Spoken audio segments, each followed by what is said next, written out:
अजसु हो जग सुजसु नसाओ, नर की परों बरु शुरपुर जाओ।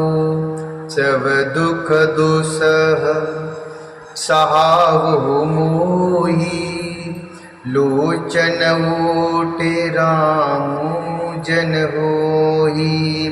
अश्मनि गुणई राउ नहीं बोला, पीपर पात सरस मनु डोला। रघुपति पितहि प्रेम बस जानी, पुनि कछु कही है मातो अनुमानी। रघुपति पितहि प्रेम बस जानी, पुनि कछु कही है मातो अनुमानी। पुनि कछु कही है मातो अनुमानी। जगत में चाहे अपयश हो और स्वयं नष्ट हो जाए, चाहे नया पाप होने से मैं नरक में गिरूं अथवा स्वर्ग चला जाए, अर्थात पूर्व पुण्य के फलस्वरूप मिलने वाला स्वर्ग चाहे मुझे न मिले और भी सब प्रकार के दुस्सह दुख आप मुझसे सहन करा लें, पर श्री रामचंद्र जी मेरी आंखों की ओट न हो। राजा मन ही मन इस प्रकार विचार कर रहे हैं, बोलते नहीं। उनका मन पीपल के पत्ते की तरह डोल रहा है। श्री रघुनाथ जी ने पिता को प्रेम के बस जानकर और यह अनुमान करके कि माता फिर कुछ कहेगी, अर्थात तो पिताजी को दुख होगा। देश काल अवसर अनुसारी, बोले बचन विनीत विचारी। ताते कहूँ कछु करऊँ ढिठाई, अनुचित क्षम जाने लरका। ताते कहूँ कछु करऊँ ढिठाई, अनुचित क्षम जाने लरकाई। अति लघु बात लागी दुख पावा, कहूँ न मोहि कहे प्रथम जनावा। देख गुसाई पूछूं माता, सुन प्रसंग भय शीतल गाता। देखे गुसाई पूछूं माता, सुन प्रसंग भय शीतल गाता। सुन प्रसंग भय शीतल गाता।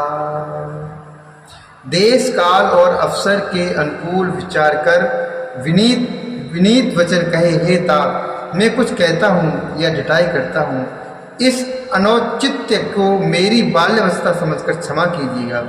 इस अत्यंत तुच्छ बात के लिए आपने इतना दुख पाया। मुझे किसी ने पहले कहकर यह बात नहीं जनाई। स्वामी, आपको इस दशा में देखकर मैंने माता से पूछा। उनसे सारा प्रसंग सुनकर मेरे सब अंग शीतल हो गए, अर्थात मुझे बड़ी प्रसन्नता हुई। मंगल समय स्नेह बस सोच परिहर्य तात, आयशु देई हरस हिय कही पुल के प्रभु गाते। आयुष देई हरस हिय कही पुल के प्रभु गात।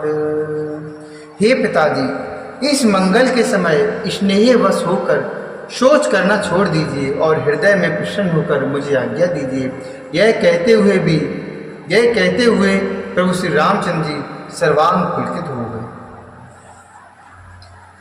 धन्य जनमु जग तीतलिताशु, पितय प्रमोदु चरित सुनि जाशु। चारि पदार्थ करतलता के, प्रिय पेतु मातु प्राण समुझा के। आयशु पाले जन्म फल पाई, एहूँ बेगी है ओवर जाई, विदा मातुशन आवहूँ मागी, चले हूँ बनहि बहुर पग लागी, विदा मातुशन आवहूँ मागी, चले हूँ बनहि बहुर पग लागी। उन्होंने फिर कहा, इस पृथ्वी तल पर उसका जन्म धन्य है जिसके चरित्र सुनकर पिता को परम आनंद हो, जिसको माता पिता प्राणों के समान प्रिय हैं। चारों पदार्थ अर्थात अर्थ धर्म काम मोक्ष उसके करत लगत अर्थात मुट्ठी में रहते हैं, उसके करतलगत अर्थात मुट्ठी में रहते हैं। आपकी आज्ञा पालन करके और जन्म का फल पाकर मैं जल्दी ही लौट आऊँगा, अतः कृपया मुझे आज्ञा दीजिए। माता से विदा मांग आता हूँ, फिर आपके पैर लगकर प्रणाम करके वन को चलूँगा। असी कहे गवन तब की नाहा, भूप शोके बस उतरु नदीना, नगरी व्याप गई बात श्रुति छी, छुअत चढ़ी जनु शबुतन बीछी, सुनु भय बिकल सकल नर नारी, बेली बिटपु जिम देख दवारी, जो जहाँ सुनइए धुनई सिरु सोई, बड़ विषादो नहीं धीरज होई, जो जहाँ सुनई धो नहीं सिरु सोई, बड़े विषादो नहीं धीरज होई। ऐसा कहकर तब श्री रामचंद्र जी वहाँ से चले गए। राजा ने शोक बस कोई उत्तर नहीं दिया। वह बहुत ही तीखी अर्थात अप्रिय बात नगर में इतनी जल्दी फैल गई मानो डंक मारते ही बिच्छू का विष सारे शरीर में फैल जाता है अर्थात चढ़ जाता है। इस बात को सुनकर सब स्त्री पुरुष ऐसे व्याकुल हो गए जैसे दावानल अर्थात वन में आग लगी हो। देखकर बेल और वृक्ष मुरझा जाते हैं। जो जहाँ सुनता है वहीं सिर धुड़ने अर्थात सिर को पीटने लगता है। बड़ा विषाद है, किसी को धीरज नहीं बनता। मुख सुखाए लोचन स्त्रवहि, शोक न हृदय समाई, मनहु करुण रस कट कई, उतरी अवध बजाई।